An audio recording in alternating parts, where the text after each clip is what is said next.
नमस्कार, स्वागत है आपका 18 वर्ष स्वदेश पर। आप देख रहे हैं मनी मॉर्निंग, आपके साथ मैं हूं अभिषेक सत्यव्रतम। नए महीने नए सीरीज की आज से शुरुआत हो रही है। जी हां, अगस्त की शुरुआत आज से हो जाएगी जुलाई की थोड़ी सी कड़वी यादों के साथ, क्योंकि बाजार गिरा है करीब 2.5% और टैरिफ के मोर्चे पर भी ट्रंप ने दिया है झटका। हालांकि 25% का टैरिफ अभी फाइनल नहीं है, क्योंकि ट्रंप ने कहा है कि नेगोशिएशंस जारी हैं, देखते हैं कि क्या कुछ होता है भारत के साथ। स्कॉट बेसेंट ने हालांकि एक स्टेटमेंट दिया है जो थोड़ा सा आपको गुस्सा भी दिलाएगी। स्कॉट बेसेंट ने यह कहा है कि हमारी जो ट्रेड टीम है वो भारत के साथ फ्रस्ट्रेटेड है बातचीत करके, यानी कि झुंझलाहट बढ़ी हुई है। लेकिन आज 1 अगस्त से पूरी दुनिया पर जिनके साथ भी ट्रंप ने टैरिफ को लेकर डील की है, टैरिफ आज से लागू हो जाएगा। लेकिन पिछले 90 दिनों में अगर आप यूरोपीय यूनियन के 27 देशों को एक साथ अगर जोड़ लें तो इसके अलावा 8 ट्रेड डील ही ट्रंप ने टोटल की है। तो ट्रेड डील का सिलसिला आगे जारी रहेगा, इसके पूरे के पूरे आसार दिखाई दे रहे हैं। लेकिन इस बीच आज जो संकेत है ग्लोबल बाजारों से वो थोड़े से नेगेटिव साइड पर हैं, क्योंकि अमेरिकी बाजारों में हमने देखा कि सितंबर में दरें घटाने को लेकर क्लैरिटी नहीं होने से निवेशक थोड़े से निराश हैं और डाउ जोन्स में लगातार हमने चौथे सत्र में गिरावट देखी है। और अगर आप एशियाई बाजारों को देखेंगे तो आज आपको गिरावट का माहौल वहां पर भी दिखेगा, क्योंकि निकेई करीब 250 नीचे है, जो कि जापान का इंडेक्स है। और अगर हम बात करें कोरिया की तो 3% नीचे कोरिया का बाजार खुला है। गिफ्ट निफ्टी 150 अंक गिरावट पर खुलने के संकेत दे रहा है 24,700 पर। कल हमने देखा था कि इंट्राडे में लोअर लेवल से बहुत ही अच्छी रिकवरी दिखाई थी निफ्टी और निफ्टी बैंक दोनों ने। आज क्या होगा, आज क्या आपको करना है, इसकी हम चर्चा अगले 1 घंटे में करेंगे और सिलसिलेवार ढंग से आपको गाइड करेंगे ग्लोबल मार्केट्स को लेकर, नतीजों को लेकर, खबरों को लेकर, एफआईडीआईज के एक्शन को लेकर और रिपोर्ट्स कौन सी आई हैं जो आज आपके काम आएंगी, उस पर भी आगे हम चर्चा करेंगे। लेकिन सबसे पहले जान लेते हैं कि ग्लोबल बाजारों से संकेत किस तरह के हैं। हमारे सहयोगी शरद दुबे हमारे साथ जुड़ गए हैं। शरद, गुड मॉर्निंग।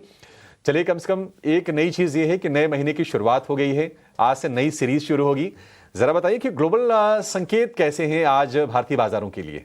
बिल्कुल, good morning Abhishek. Of course आपने सही कहा कि ग्लोबल क्यू जो है नेगेटिव है और अगस्त 1 से जो है टैरिफ जो है यूएस के जो लागू होने वाले, लेकिन कुछ इंक्रीमेंटल अनाउंसमेंट्स हैं टैरिफ्स में, रेसिप्रोकल टैरिफ्स में कुछ चेंजेस देखने मिले हैं और खासकर कि फार्मा सेगमेंट को लेकर भी कमेंट्री जो है डोनाल्ड ट्रंप की आ रही है। मेक्सिको पे जो है इंपोर्ट 25% की ड्यूटी से जो है लगाने वाले हैं अगले 90 दिन के लिए, उसको बढ़ा दिया गया है। इसके अलावा चीन के साथ अमेरिका की डील को लेकर अभी स्थिति साफ नहीं है। साउथ अफ्रीका की बात करें तो अमेरिका के जो एनर्जी प्रोडक्ट्स है वो खरीदेगा, ये जो है स्टॉक बेसेंट का भी मानना है। और अभी भी स्टॉक बेसेंट की तरफ से जो है एक इम्पॉर्टेंट कमेंट्री आ रही है कि उन्हें अभी भी नहीं पता कि भारत के साथ क्या होने वाला है, एक अनिश्चितता बनी हुई है। और ट्रेड टीम जो भारत के साथ बातचीत कर रही है काफ़ी ज़्यादा झंझलाहट पे, यानी कि यूएस जो है फ्रस्ट्रेट हो रहा है धीरे धीरे, क्योंकि हम अपनी भी मांग रखेंगे, हम अपने देश के भी हित की बात करेंगे, तो लगता है कि यूएस की डेलीगेशन फ्रस्ट्रेट हो रहे हैं। लेकिन ऑफकोर्स ट्रंप ने टैरिफ के बारे में भी कहा कि कुछ फार्मा कंपनीज जो है ग्लोबली उनको जो है जो यूएस में है बड़े दिग्गज जाइंट्स, उनको अपनी प्राइसिंग कम करनी पड़ेगी। देखिए नेट जो है ये बड़े कंपनीज हैं, इंडियन कंपनीज़ के जो लिस्ट है वहाँ नहीं है, यानी कि अगर एक्सपोर्ट में हमें बेनिफिट आता है तो एक टाइप से पॉजिटिव भी हो सकता है। लेकिन ऑफकोर्स हम देखेंगे किस स्टॉक्स रिएक्ट करते हैं। इंटरेस्टिंगली बांग्लादेश की रेट्स को कम कर दिया गया है, पहले ये लगभग 30% और ये अब जो है 19-20% हो गया है। अब ये इंपॉर्टेंट बात इसलिए होता है क्योंकि इंडिया की जो टेक्सटाइल्स है उस पर और थोड़ी नेगेटिव रिएक्शन आ सकती है, क्योंकि इंडिया और बांग्लादेश सिर्फ टेक्सटाइल्स में ही जो है एक दूसरे के साथ जो है लड़ रहा था और अब जो है एक टाइप से बेनिफिट जो है देखा जा रहा है। एक टाइप से आप कह सकते हैं कि इंडिया को थोड़ा सा हिट करने के लिए वो बांग्लादेश और पाकिस्तान के टैरिफ्स भी गिरा रहे हैं, लेकिन इंडिया भी मजबूत है, अपनी बातचीत रणनीति चलते रहेगी और ऑफकोर्स होप है कि एक अच्छा ट्रेड डील आए सामने। कुछ परमानेंट नहीं है डोनाल्ड ट्रंप के राज्य में। एक चीज़ और बता देता हूँ कि अमेरिकी बाज़ारों के भी कमज़ोर संकेत देखने मिल रहे हैं। डाउ जोन्स, नैस्डैक, S&P 500 यहाँ पे जो है गिरावट देखने मिल रही है। वही यूएस फ्यूचर्स की बात करें तो ये भी जो है ओवरऑल नेगेटिव साइड में है। नैस्डैक फ्यूचर्स लीजिए, S&P फ्यूचर्स लीजिए, जो कमज़ोर संकेत भी आ रहे हैं यूएस में, और अब यूएस में आ रहे हैं तो एशिया में भी इसका ड्रॉप ऑफ इफेक्ट देखने मिल रहा है। एक थोड़ी सी मैक्रो डेटा पे भी नज़र डाल लेते हैं। सितंबर में यूएस फेड की दरें नहीं घटने की आशंका से भी जो एक कमज़ोरी देखने मिल रही है और ये एक दिन पहले एफएमसी मीटिंग में पता चल गया था। डाउ जोन्स लगातार चौथे दिन गिरावट देखने मिल रही है। वही माइक्रोसॉफ्ट मेटा प्लेटफॉर्म के लेकिन नतीजे जो है वो भी दमदार नतीजे भी सपोर्ट नहीं कर पाए। जनरली क्या होता है कि बिग टेक अर्निंग्स आते हैं, एक अच्छी मार्केट्स को सपोर्ट मिलती है, वो भी नहीं देखने मिल रहा है। माइक्रोसॉफ्ट में 4% और मेट्रो का शेयर 11% की ज़ोरदार तेज़ी आई।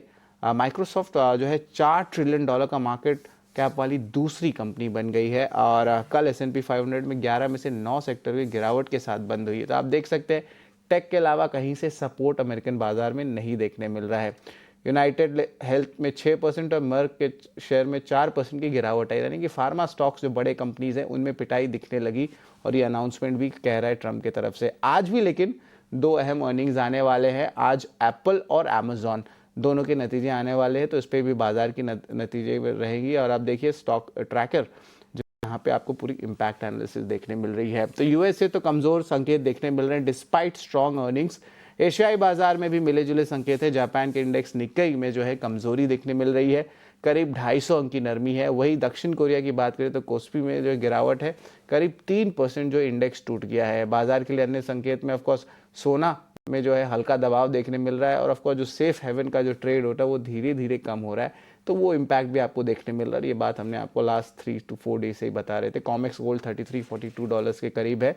कच्चे तेल की बात करें तो ऑफकोर्स पिछले 3-4 दिन में एक अच्छी अपमूव आई थी, $72 के ऊपर, अब थोड़ी रेंज बाउंड हो गई, सीमित दायरे पे कारोबार कर रही है, $72.5 के करीब है। और ओवरऑल देखें तो US 10 ईयर बॉन्ड यील्ड थोड़ा सा उठा है 4.38% और डॉलर इंडेक्स लेकिन अब बहुत दिनों के बाद जो है 100 लेवल्स पे आ गया है, यानी कि डॉलर स्ट्रेंथन हो रहा है, रुपए वीक हो रहे हैं और इमर्जिंग मार्केट्स के लिए ये नेगेटिव रहेगा। तो अभिषेक ये बहुत बड़ा आंकड़ा है। डॉलर इंडेक्स बहुत दिनों के डिस्कशन के बाद अब देखिए 100 लेवल्स टच कर गया और अब धीरे धीरे जिस तरह बढ़ते रहेगा 101 102 आएगा तब इमर्जिंग मार्केट्स पे प्रेशर पड़ने लगता है। तो ऑफकोर्स वीक क्यूज जो है चौतरफा देखने मिल रहा है और नया महीना है बट शायद शुरुआत थोड़ा सा वीक हो सकता है।